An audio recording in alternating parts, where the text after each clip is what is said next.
Ghibli style images. අද මේ වෙනකොට මුළු ලෝකයේම කතා බහට ලක් වෙලා තියෙන සමාජ මාධ්‍ය පුරාවට අපිට දකින්න ලැබෙන එක්තරා ප්‍රබල මාතෘකාවක්.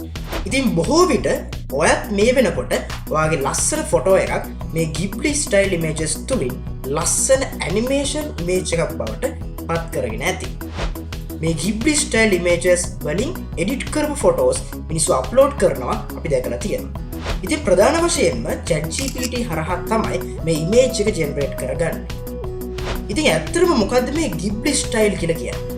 මේ කතාවේ සුළුමුළු හොයාගෙන යනකොට අපිට ජපානයේ ටෝකියෝ වලටම යන්න සිද්ධ වෙනවා. ඇත්තටම මේ Ghibli Studios images කියලා කියන්නේ ජපානයේ ටෝකියෝ වල 1985 වර්ෂයේදී ආරම්භ වෙච්ච එක්තරා ස්ටුඩියෝ එකක්. ඉතින් ඇත්තටම මේ කාලේ මේ ස්ටුඩියෝ එක ආරම්භ වෙන්නේ මුල්වරටම ඇනිමේෂන් ශිල්පියෙක් සහ අධ්‍යක්ෂකවරු දෙදෙනෙක් අතින්. ඉතින් මේ විදිහට ආරම්භ වෙච්ච මේ Ghibli Studios අද වෙනකොට මේ AI තාක්ෂණය නිසාවෙන් සමාජයේ මිනිස්සු අතර ප්‍රසිද්ධියක් ලබාගෙන තියෙනවා. ඉතින් සරල උදාහරණයක් විදිහට ඔයාලට මෙන්න මේ පේන ෆොටෝස් ටික බලන්න පුළුවන්. ඉතින් මූලිකවම මේ පින්තූර මෙච්චර මිනිස්සු අතර ප්‍රසිද්ධ වෙන එක්තරා හේතුවක් තමයි මේ පින්තූරවල තියෙන සියුම් ගතිය.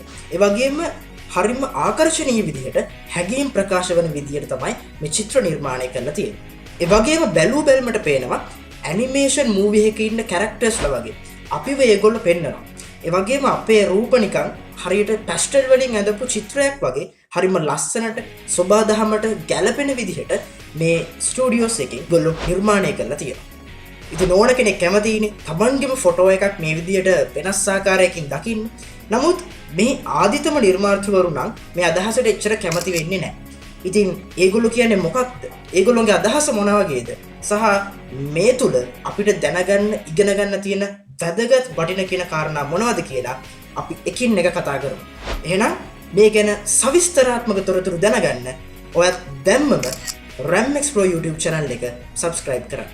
ඒ වගේම මේ වගේ වටින කියන වීඩියෝස් ගැන දැනගන්න G Gloom අපේ Instagram channel එකත් ඔයගොල්ලෝ follow කරලා තියාගන්න.